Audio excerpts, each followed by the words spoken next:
tercer libro que le publico, El Rey de Ragnagar, el libro del cuarto sello, iba a decir el séptimo sello, pero dejémoslo en cuarto.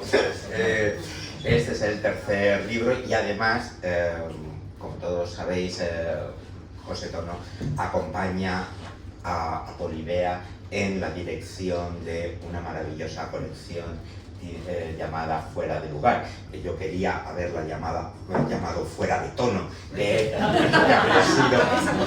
habría sido mucho más apropiado. Con lo cual, este es un momento también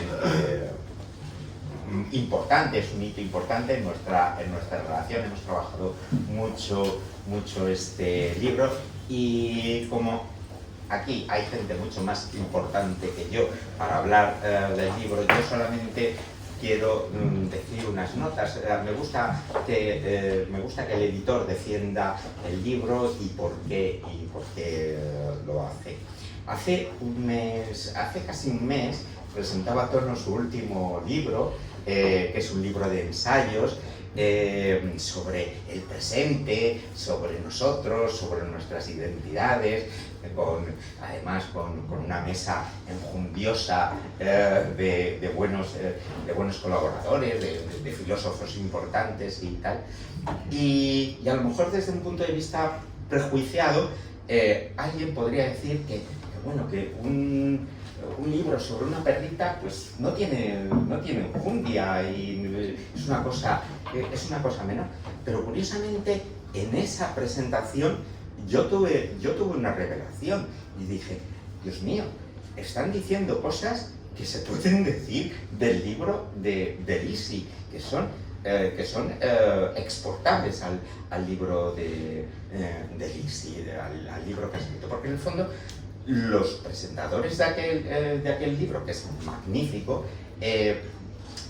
estaban hablando de la escritura de Tono, de lo que es Tono como escritor, de lo que ha representado su carrera literaria y en lo que le podemos reconocer desde libros de filosofía a este maravilloso libro de Lisi. Aquí hay respeto por la cultura, aquí hay humanismo, aquí hay un pensamiento analítico, aquí hay un diálogo maravilloso con la literatura. Ya él hablará de ese diálogo.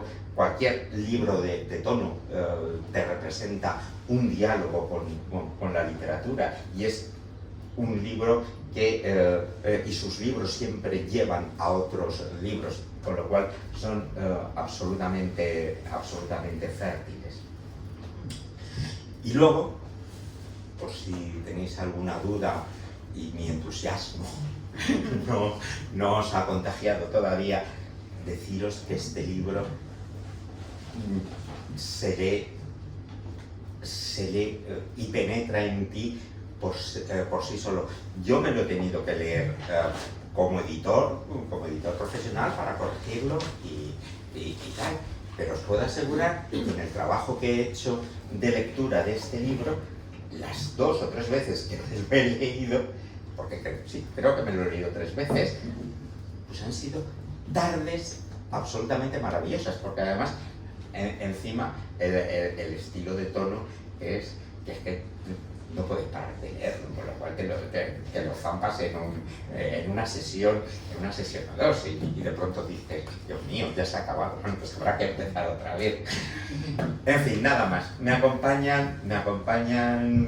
acompañan en esta mesa. Ya los ha presentado Lola, pues Angélica que ha prologado el libro. En nombre de Polibea te doy las gracias por haber participado en este libro. Kiko Feria, que ha sabido, un gran ilustrador, que ha sabido retratar a Lisi tal como es y tal como era.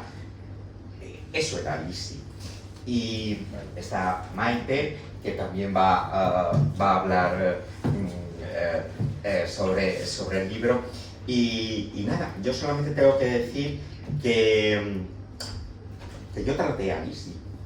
Y utilizo el verbo tratar como se utiliza con las personas. Yo traté a Lizzie un par de veces y la recuerdo con mucho cariño.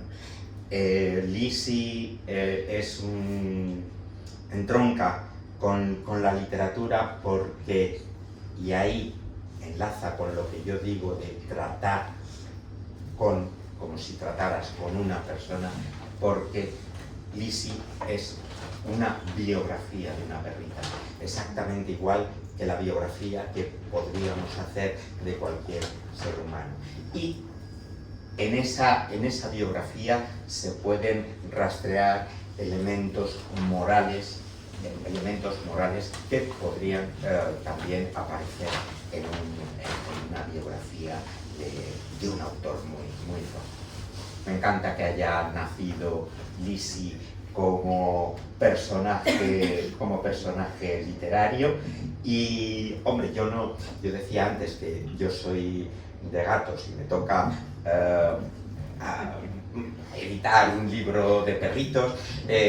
Yo no soy muy creyente y resulta que Lizzie ha ido al cielo de los perritos, pero se lo merece. Está muy bien que esté ahí y que nos contemple en estos momentos desde ahí y que nos ayude en esta presentación. Muchísimas gracias a todos.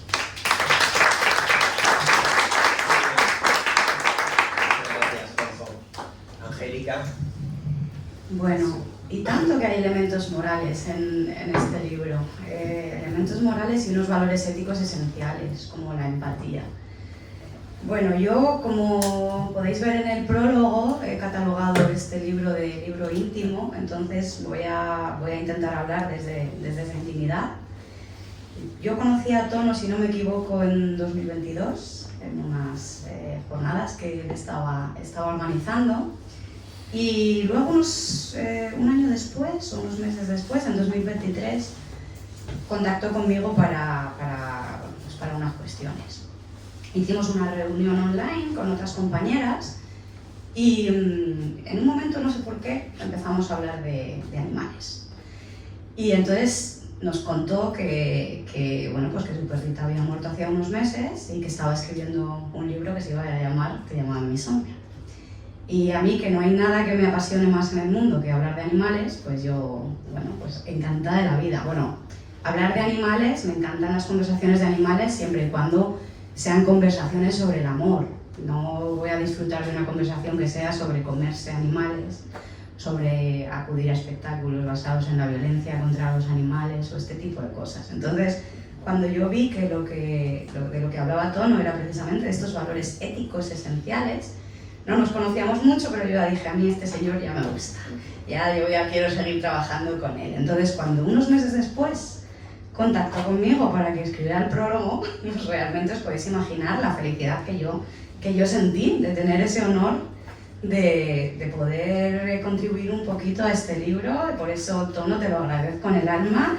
O sea, es un auténtico placer, un auténtico orgullo. Y bueno, pues creo que este libro es muy importante por varios motivos. En el prólogo señalo varios de ellos. Hoy me gustaría señalar, por un lado, lo revolucionario de dedicar un libro a alguien que no es humano, ¿no? O sea, realmente, y no solo estamos hablando en este libro de una perrita, estamos hablando de más animales. ¿Y por qué por ser animales van a contar menos que una historia sobre una persona? Pues esto es totalmente revolucionario, el traer aquí, dar la importancia a los seres con los que compartimos el planeta. Nosotros también somos animales, entonces realmente pues estamos hablando de esta red de interdependencia. Entonces pues me parece que es una cuestión muy revolucionaria y como digo, como habréis visto o veréis quienes leáis el libro, pues también nos encontramos con otros animales. Nos vamos a encontrar con Gora, nos vamos a encontrar con Blackie. También aparecen otros animales que yo creo que tendríamos también que pensar mucho en ellos. Por ejemplo, los animales considerados ganado en Cantabria, los animales que Lizzie se comía. Entonces también estos individuos son tan significativos como Lizzie, porque si empatizamos con Lizzie y nos damos cuenta de que es un individuo digno de todo nuestro respeto y de toda nuestra empatía, pues si pensamos un poco una vaca que está en los pastos de Cantabria, realmente es en lo esencial lo mismo que Lizzie y lo mismo que nosotros y que nosotras, ¿no? Por otro lado, me interesa resaltar, y lo resalto en el prólogo, pero quiero que quede muy claro lo generoso de este libro. Porque transmitirnos esta intimidad a mí me parece auténticamente un acto de generosidad. Podrías habértelo quedado para ti, pero has querido compartirlo con todos nosotros y con todas nosotras. Entonces eso me parece una auténtica generosidad. Y luego, por otro lado, quiero resaltar lo subversivo de que un hombre reivindique la vulnerabilidad, reivindique la interdependencia, reivindique incluso la dependencia que Tono muestra y acepta que tiene de Lizzie, que un hombre no tenga ningún miedo de mostrar la tristeza cuando se tiene que despedir de su compañera. Entonces, me parece que esto es muy subversivo, ¿no? Porque nuestra sociedad no suele permitir a los hombres que muestren estas emociones, este tipo de emociones, y aquí Tono nos las muestra.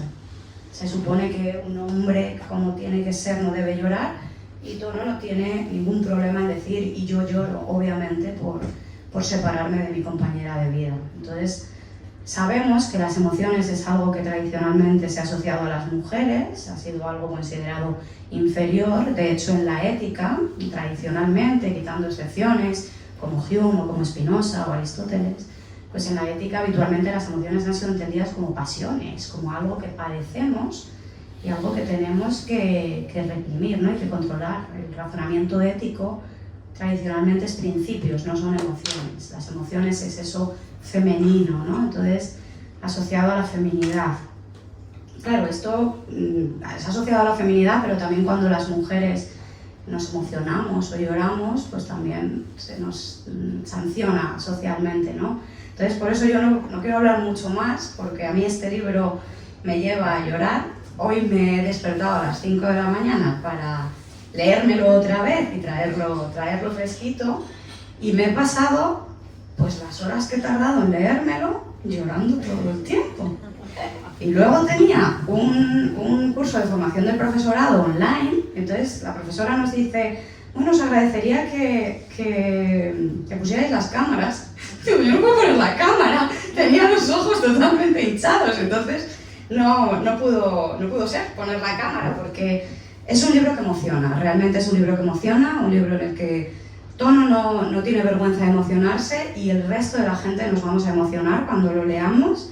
Para mí ha sido también muy emotivo porque me ha trasladado a la relación que yo tuve con las dos perras con las que compartí mi vida, y me sorprende la similitud en tantas cosas. En la vivencia, estábamos hablando ahora de nuestras experiencias con los animales, con los otros animales, porque nosotras también somos animales, y yo en el momento en el que cuentas como cuando ibais de paseo y llegabais al punto de tierra de conejos y no podías, y ella se quedaba mirando, eso me pasaba a mí con una de mis perras, exactamente igual, o con otra de mis perras, el que se sentaran encima de mí para trabajar con ellas. Entonces yo pensaba en cómo hacen las personas que no tienen o que no han tenido una relación con algún animal, cómo hacen para sentir esa felicidad tan especial. Entonces,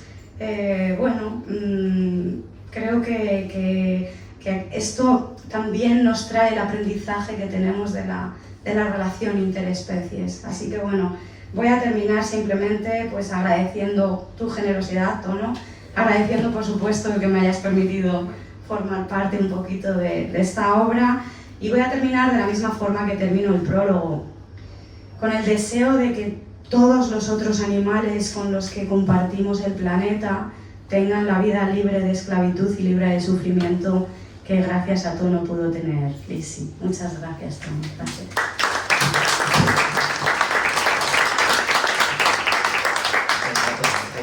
Muchas gracias por tus palabras.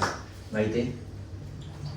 Bueno, Yo hoy estoy aquí esta tarde, aclaro que no soy psicoterapeuta animal, soy psicoterapeuta de personas, psicóloga, pero tengo una relación, bueno, un poco como en toda nuestra familia, muy intensa con los animales, ¿no? Y a raíz de una anécdota que le conté a Tono de algo que me pasó, pues entonces me dijo, ay, pues cuéntalo en este día y tal, o sea que va a ser muy cortito, ¿no? Pero bueno, en primer lugar, pues las 3 ideas más o menos que traigo es que, bueno, por supuesto, en mi trabajo con las personas me doy cuenta de que los animales son fundamentales a nivel terapéutico. O sea, hay una relación muy estrecha. De hecho, ellos de alguna manera comparten nuestra vida, son un poco nuestros fieles escuderos, ¿no? Que comparten toda la aventura de hasta lo que les llega, claro, porque los animales, los perros en general, pues viven como máximo 14 años, ¿no? Entonces, sí que he observado en mi trabajo que los perros y los gatos tienen una capacidad sanadora increíble. Esto lo sabemos todos. Y que son, desde mi punto de vista, bueno, son animales de poder. Por ejemplo, el psicólogo Jung hablaba mucho de esto, ¿no? La psicología junguiana habla mucho del animal, de lo que representa para nosotros. Son protectores y son guardianes. ¿Por qué hablo del alma animal? Bueno, yo en particular, yo sí creo en el alma, entonces tengo mis creencias y sí estoy convencida de que los animales también, de alguna manera, los perros y los gatos trascienden a otro plano, ¿no? Otro plano en donde, bueno, pues ellos también ahí están en ese plano y de alguna manera nos acompañan. Yo desde muy jovencita, aparte de estudiar psicología, pues sí que me he interesado un poco por todo lo que se sale un poco de lo habitual, un poco así, de que se sale quizás más allá un poco del ego, más allá de un poco lo... Sí me interesaba en esa época, cuando era muy joven, por el tema un poco llamado parapsicológico, pero vamos, que no son más que fenómenos que quizás no podemos comprender del todo, pero que bueno, nos ocurren y que están ahí. Entonces, bueno, son animales de poder, son guardianes, son maestros del amor incondicional y tienen una capacidad redentora, o sea, nos muestran el camino, ¿no? Porque realmente, bueno, ellos, cualquier cosa que le hagas a un perro te enfadas con él, pero el perro te perdona inmediatamente, o sea, son increíbles, ¿no? Me llamó mucho la atención, yo me leí el libro de Lizzie en 2 tardes, también lloré un montón, y me llamó mucho la atención el hecho de que Tono también muestra un gran amor incondicional, no solo el animal, sino también Tono, hacia Lizzie, ¿no? Que normalmente hablamos del amor incondicional de ellos, pero es que él muestra un amor incondicional hacia el perro. Nosotros, bueno, somos hermanos y tal, y quizás nuestro padre, ¿no?, nos inculcó un poco este amor a los perros porque nos traía a casa más de un perro abandonado que luego teníamos que colocar, tal y cual, a pesar del disgusto de mi madre, pero bueno, acababan entrando. Y claro, es cierto que Tono se ocupaba, por ejemplo, en el caso de Gora, que era el perro familiar que tuvimos cuando éramos niños, se ocupaba de su alimentación, aun siendo muy pequeño, y de su bienestar. Entonces siempre ha tenido una relación especial, más todavía con los animales, ¿no? También con los periquitos, los pájaros, siempre había tortugas, había un poco de todo en casa. Entonces, aparte de deciros esto, yo he observado, por ejemplo, en terapia, en sueños de pacientes, que de pronto me cuentan cosas como, oye, mira, pues yo, resulta que yo no me puedo quedar con mi perro porque bueno, pues circunstancias de la vida y tengo que regalárselo a alguien, tal y cual. O estoy enfadado con mi perro porque estoy pasando por una crisis y yo creo que el perro tiene la culpa porque no puede hacer eso, no puede hacer lo otro.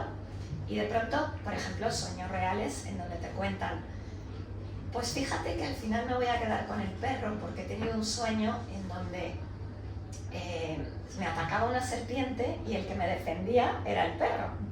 Lo que coincide un poco con lo que decía Jung, que ellos son animales de poder y que son protectores, ¿no? Incluso a nivel psíquico.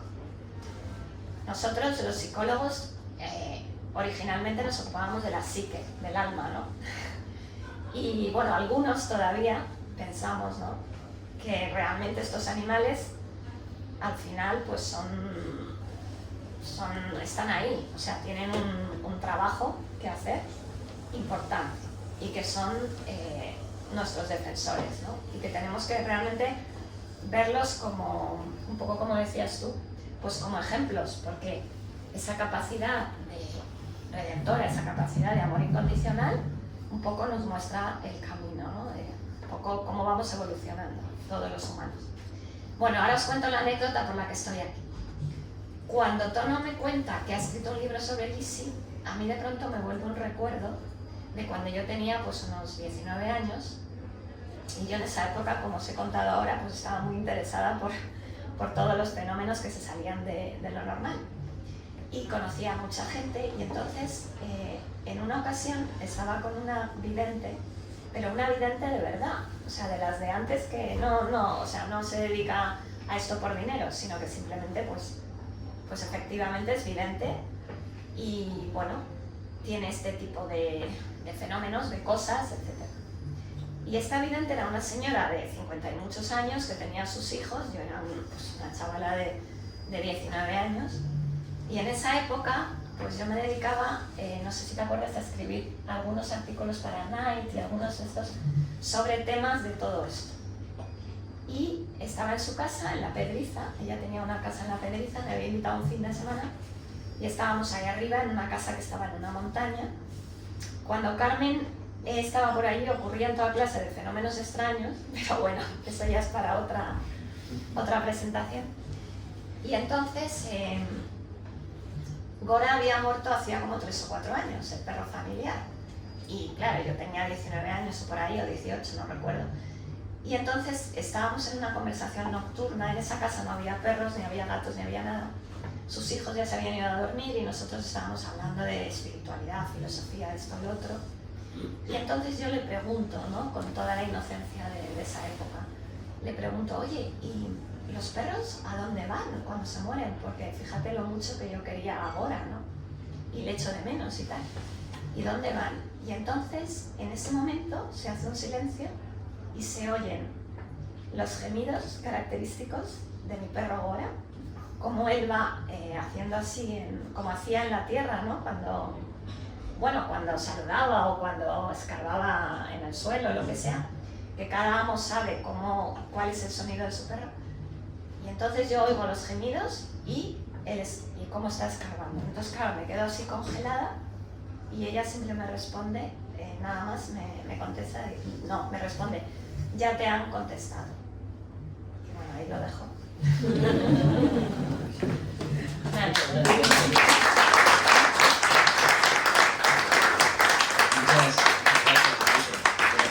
Por traer estos recuerdos y estas cosas tan estupendas. Sí. Kiko, adelante. Hola, buenas tardes. Tono me llamó un día y me dice, oye, voy a hacer un libro, o estoy haciendo un libro sobre mi perrita, y ¿me podrías hacer la portada? Digo, vale. Digo, además, curiosamente, una de las cosas que hago es retratos para perros y gatos. Curiosamente, me dijo, bueno, es que murió y tal. Entonces, para más casualidad, uno de los últimos trabajos de los que hacía, de los retratos para animales,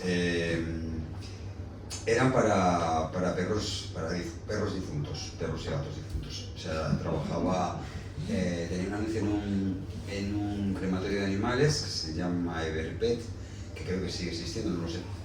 Yo hice la página web de ese sitio y es un crematorio de animales que está por Villanueva de la Cañada, o por ahí, o por Villalba.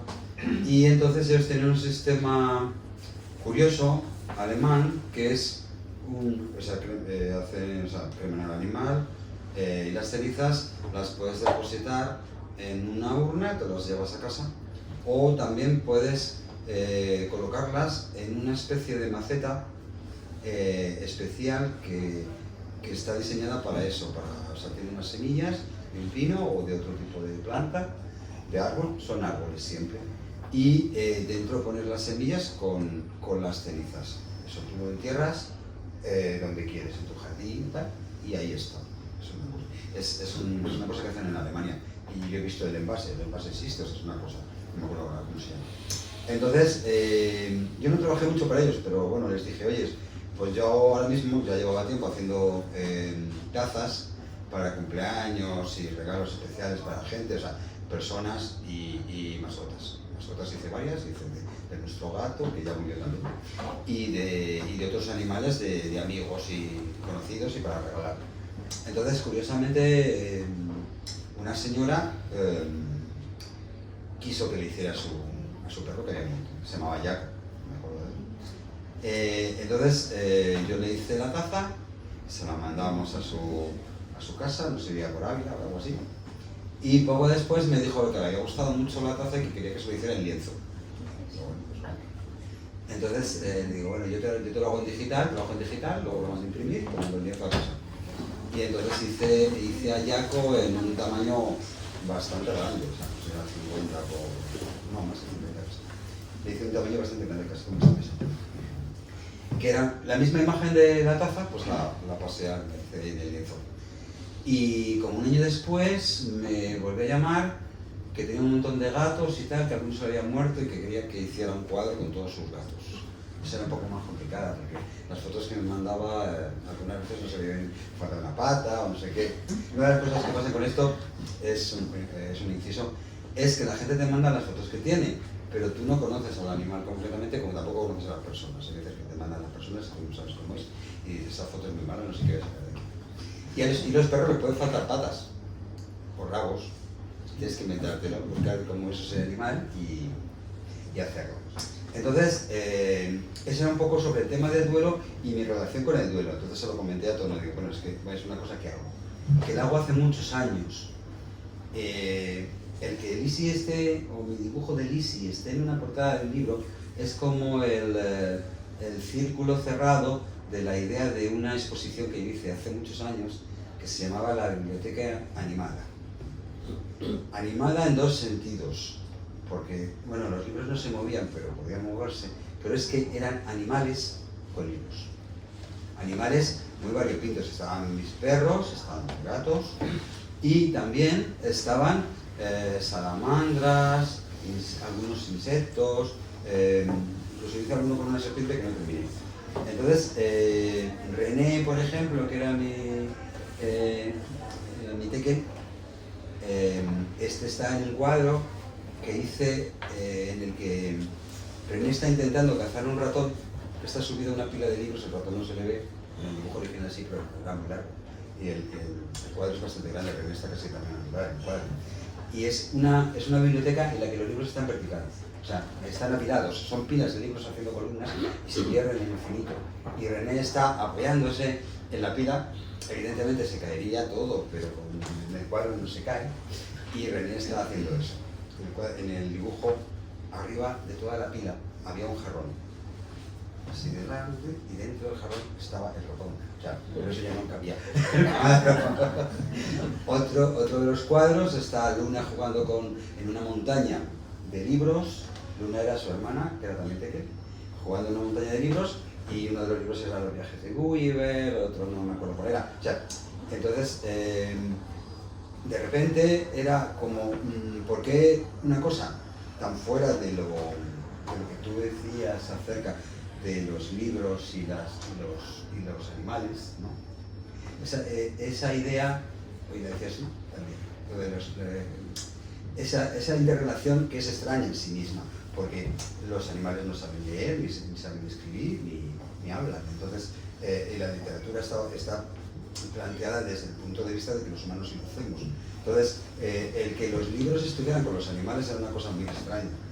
O sea, las salamandras se paseaba por entre las páginas de la Odisea de Ulises. O sea, entonces era todo como muy extraño. Entonces, de repente al final, el perro está aquí. O sea, el dibujo del perro está en la portada del libro. Entonces se cumple todo el juego y se cierra el círculo de lo que es una biblioteca con los animales dentro. Muchas gracias. Muchas gracias, Kiko. Bueno, después de estas intervenciones, a ver, tengo aquí unas cuantas notas para acordarme de las cosas. Bueno, antes de nada agradecer, porque claro, me han hecho tantos elogios que yo también quiero agradecer verdaderamente. Bueno, Juanjo Martín Ramos es pues, efectivamente un compañero, editor, lector, un aforista extraordinario y un poeta y un especialista en el modernismo maravilloso. Vosotros habéis hecho esos elogios y tú te los mereces también, aparte de que compartamos aventuras literarias muchas.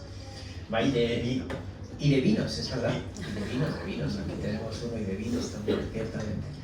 Maite, por supuesto, me acompaña desde que nació, yo creo, y hemos tenido muchas aventuras, algunas desventuras, pero muchas aventuras, y la verdad es la primera vez que está a mi lado presentando pues, uno de mis libros. En toda mi larga carrera, pues es la primera vez, y yo creo que te lo agradezco muchísimo, y las palabras que has dicho formidables. Angélica Velasco, pues es también una de nuestras más brillantes profesoras y filósofas jóvenes, especialista, como hemos dicho, en ética, en feminismo, en la relación nuestra con los animales, en un mundo que está cambiando, y realmente es una persona extraordinaria, y yo le agradezco muchísimo su prólogo, sus palabras, y que esté aquí. Y Kiko Feria es uno de los grandes ilustradores de la generación de los 80, la época en la que yo estaba en la Luna de Madrid. Ha colaborado con numerosísimas exposiciones, en numerosísimas revistas, y es una persona en ese sentido un gran artista, y por tanto que él haya terminado haciendo la portada de Lisi, pues para mí es un honor, o sea que te lo agradezco extraordinariamente. Para mí. Bueno, y a vosotros por venir, todos los que sois amigos, familia y escritores y escritoras que estoy distinguiendo aquí, y artistas, pues también, efectivamente, aquí a Manolo, veo a ti a distinta gente. Bueno, es un libro especial, es un libro, me voy a poner las gafas porque no lo veo, es un libro distinto, pero sí tiene razón Juanjo en que realmente yo no hago distingos cuando escribo de una manera u otra, es decir, cuando el libro Escapar con la dignidad, el futuro con la dignidad, es un libro de filosofía, pero realmente no escribo de una manera distinta cuando estoy escribiendo, en este caso, una biografía. Y además te agradezco mucho que hayas destacado eso, porque efectivamente es la biografía de un perro. Estamos acostumbrados al género biografías, entonces siempre son personajes ilustres, ¿no? Pues no, es la biografía de un perro, y eso era lo que para mí era también quizá exorcizar el dolor enorme que he tenido, que yo de hecho leyendo el libro hay ciertas partes que no las puedo volver a leer porque me emociono. Quizá tengo una dependencia demasiado extraña y demasiado fuerte con los animales, que probablemente viene de algunas de las anécdotas que tú has contado desde la infancia, pero en mi caso es así, es muy difícil. De hecho, yo nunca, después de Gora, de nuestro primer perro, nunca volví a tener, hasta cuando vino Lisi, que fue adoptada porque, bueno, aunque nosotros la visitábamos en los veranos, pues fallecieron mis suegros, y entonces vino a vivir a Madrid. Entonces ahí es parte de donde empieza esas aventuras con Lisi. Pero bueno, yo soy eso que se dice un hombre para perro, que había un refrán antiguo que decía hombre para perro, y por tanto a veces me cuesta muchísimo la idea de volver a tener otro, porque se convierten en unos seres tan absolutamente cercanos a mí que me es muy difícil establecer distancias. Cuando era pequeño con Gora, al que yo cuidaba, recuerdo que yo me acuerdo que tenía 10 o 9 años cuando ya lo cuidaba completamente, y Gora era un perro perdiguero de Burgos Pachón, cojo, lleno de cosas, pero en aquella época ahí donde vivíamos podía salir a la calle y salía solo. Pero muchas veces Gora entraba en conflicto con otros animales, había perros vecinos que se escapaban terribles, un pastor alemán que se llamaba Tizón, y entraban en grandes peleas. Y yo recuerdo que en cuanto veía esas peleas salía a defender a Gora y me metía entre las peleas. Tengo todavía varias cicatrices que tardaron mucho en las piernas, en las manos, y mi padre me decía, no puedes meterte en las peleas de perros, pero yo no lo podía evitar. Es decir, cuando Gora entraba en un conflicto, yo entraba y me metía en medio a defenderla, por supuesto. Es decir, que para mí se establecía esa relación. Antes de venir aquí, una persona me escribió El cielo de los perros. El cielo de los perros se habla muchísimo. Este es un libro también de escritores, como dices tú. De hecho, hay un diálogo al tiempo que voy contando la vida de Lisi, desde su remoto nacimiento en una aldea de Cantabria hasta su llegada a Madrid, pues voy recordando, digamos, anécdotas o temas que salen en otros libros de perros. Antes de venir aquí, antes de ayer, la gran poeta catalana y gran amiga mallorquina, en catalán, Antonia Vicens, la Premio Nacional, me escribió y me dijo: Tono, yo me gustaría estar allí. Dice: no creo en el cielo de los hombres, pero si en algo creo es en el cielo de los perros y en el cielo de los gatos, y me gustaría estar en ese cielo con todos los perros y los gatos que he tenido. Esto me escribió nuestra querida Antonia Vicens, maravillosa. Y me recordaba también el poema que he recogido aquí de Pablo Neruda, un poema del 74, ya fallecido, Pablo Neruda, y que se lo dedica a su perro, que además se parecía muchísimo a Lisi. Y dice exactamente lo mismo. Dice en uno de los versos que está, dice: yo no creo en el cielo que han inventado los hombres, pero sí creo en el cielo de los perros donde está mi perro. Es decir, y ahí estaba enterrado en Isla Negra, que pude visitar en su momento. Entonces, esto me lleva a imaginarme a mí también con los otros muchos perros que desfilan por el libro. Por ejemplo, uno de los libros más bonitos que me ha gustado es el de David Grossman, Llévame contigo, ¿no? Ese libro que transcurre en Jerusalén y en donde un joven, un chico está detrás de su perro, Tinka, persiguiendo una serie de cosas que no vamos a contar aquí hasta que las encuentra, y esa peripecia recuerda muchísimo mi relación con Gora y mi relación con Lisi. De manera que esa idea del cielo de los perros está presente en numerosísimos escritores. Por ejemplo, en Paul Auster, Tombuctú. Es decir, allí precisamente ese mendigo que está recorriendo las calles de Nueva York y que es un alter ego de Paul Auster y que es un escritor frustrado y que termina siendo una especie de clochard completamente empobrecido, en fin, una cosa terrible, que el pobre se disfraza, bueno, porque es un clochard, y bueno, pero se gana a veces la vida vistiéndose de Santa Claus, de Papá Noel, en fin, pero tiene un perro, Mr. Bones.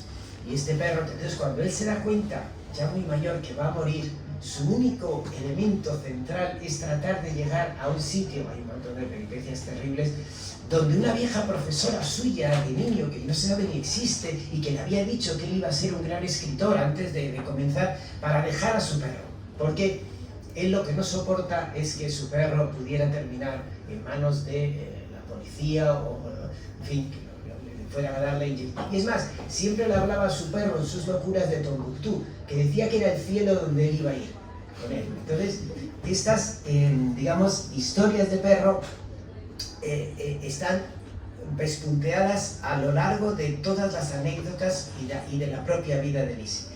Por supuesto, debo mencionar aquí a Gerald Darren, Mi vida y otros animales, que para mí y para mi familia ha sido siempre un libro de cabecera, y todos los animales, porque como dice aquí mi hermana, en realidad también yo de niño me gustaban todos, entrenaba periquitos, tortugas, todo lo que pudiera tener alrededor eran, y siempre he tenido, incluso todavía en mi casa en Aravaca, trato de que las urracas y las tórtolas entren dentro, y mi mujer a veces no le gusta demasiado, pero que entren dentro del balcón y les abro la puerta y las entreno y les doy comida, e incluso he criado algunas que se caen de los nidos y las enseño a volar. De hecho, soy miembro de una asociación que se llama Ayudando a Volar, y entonces cuando cojo esos pájaros los trato de, es decir, hay que enseñarles a que coman, llevarlos al veterinario de exóticos, que en fin, darles inyecciones y cosas para que vivan, y luego enseñarles a volar, y hay que ir como a voladeros y enseñarles a volar, bueno, es una cosa complicada, pero bueno,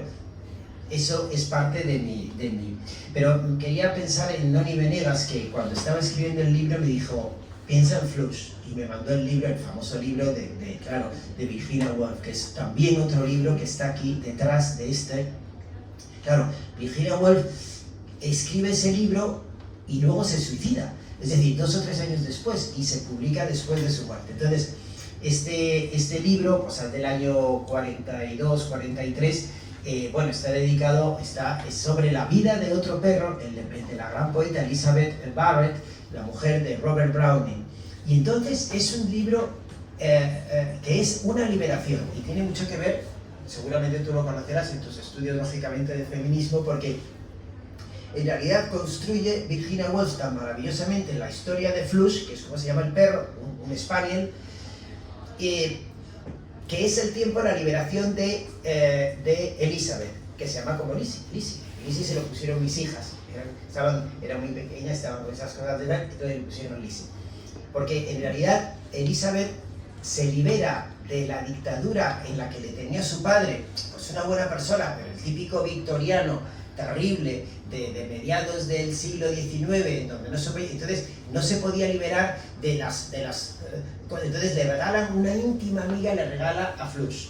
Y con él ella construye una historia absolutamente maravillosa de liberación, porque con Flush ella se podía liberar por las calles e ir a pasearlo, pero ocurren cosas terribles, porque incluso, esto es verdad, secuestran a Flush, una banda de forajidos ingleses, y hay que pagar un rescate, en fin, ocurren cosas que sabe muy bien la gran poeta Ronnie Venegas, que tengo aquí a mi derecha.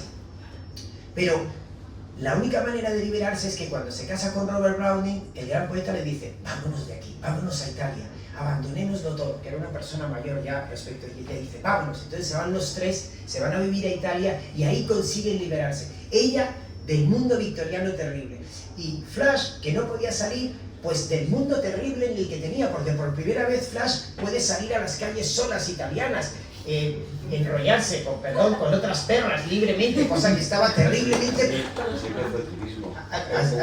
Claro, porque estaba prohibido, porque además... época victoriana, se fueron a Italia porque era el único lugar para escaparse. Entonces se libera a ella de las conscripciones y se libera el perro. Y el perro también puede ligar con otras perras libremente, y las dos dicen: por fin, ¡qué libertad! Los dos libres podemos ligar. Y decía ella, salía el perro por las calles a ligar con otras perras, dice, y además, dice Elizabeth Barr, la poeta, dice, y además, huyendo de esas cosas que tenían los ingleses de la raza pura, que no se podía más que con un perro que fuera de la misma raza spaniel, porque claro, tenía un pedigrí, y decía ella, en cambio, no, ahora Flash... vamos, va procreando por aquí. Bueno, esta historia de Flash cabalga a lo largo del libro. No puedo hacer un spoiler de todo, no puedo contar todas las anécdotas. Lizzie se convirtió para mí en una dependencia personal brutal. El te llamaban mi sombra es así porque no podía yo ir a ningún lado si no estuviera ella, ni siquiera al baño. Yo le tenía que decir: Lizzie, ¿puedo estar un momento con intimidad? E incluso cuando iba a... mi mujer, Teresa, decía, claro, me invitaban a conferencias y a debates, y me dice: te has vuelto como esas locas inglesas, porque yo ya decía, ¿puedo ir con mi perro? Hay un hotel de perros, ¿puede viajar el perro? Y dice, no, pues no voy. O sea, es decir, condición de conferencia es, va perro, voy yo, y si no viene. Y Lizzie además es que sufría mucho cuando yo no estaba. Y cuando los viajes eran al extranjero, me acuerdo uno a Argentina muy largo, luego lo dejé de hacer porque Lizzie sufría mucho. Yo hablaba por teléfono, le decía, entonces Lizzie se ponía como loca a buscarme por la casa pensando que yo estaba por allí.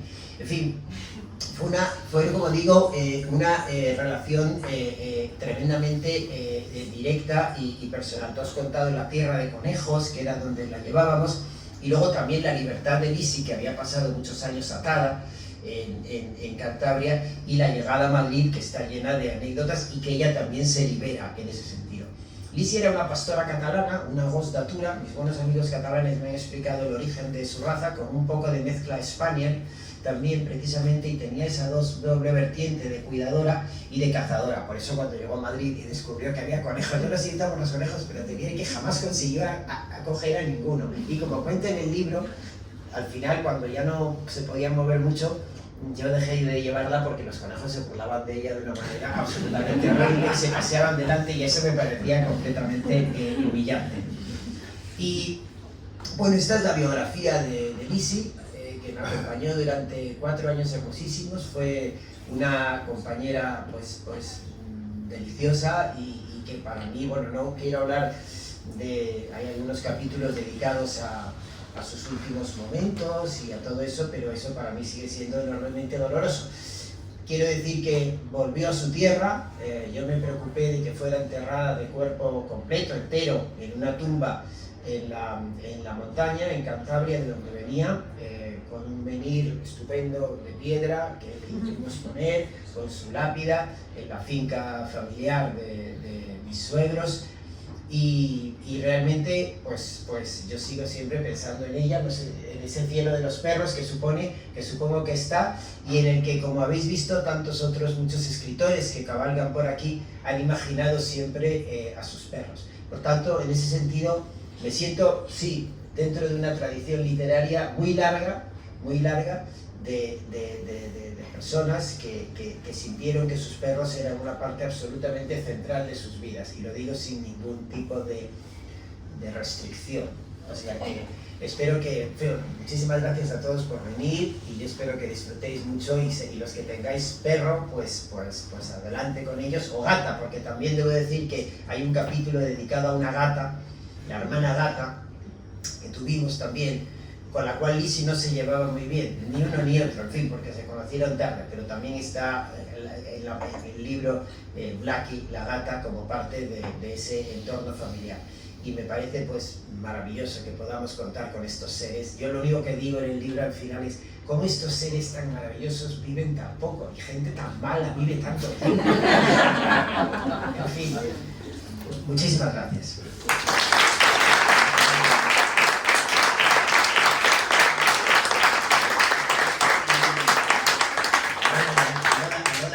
Que tiene este espacio tan absolutamente maravilloso aquí, te lo digo de verdad. Ya sabes que soy un devoto de tu librería, cafetería, galería. Mañana tenéis una inauguración de mi buen amigo Juan Manuel Bonet como comisario, y nada, te felicito y te agradezco muchísimo. Gracias, Lola.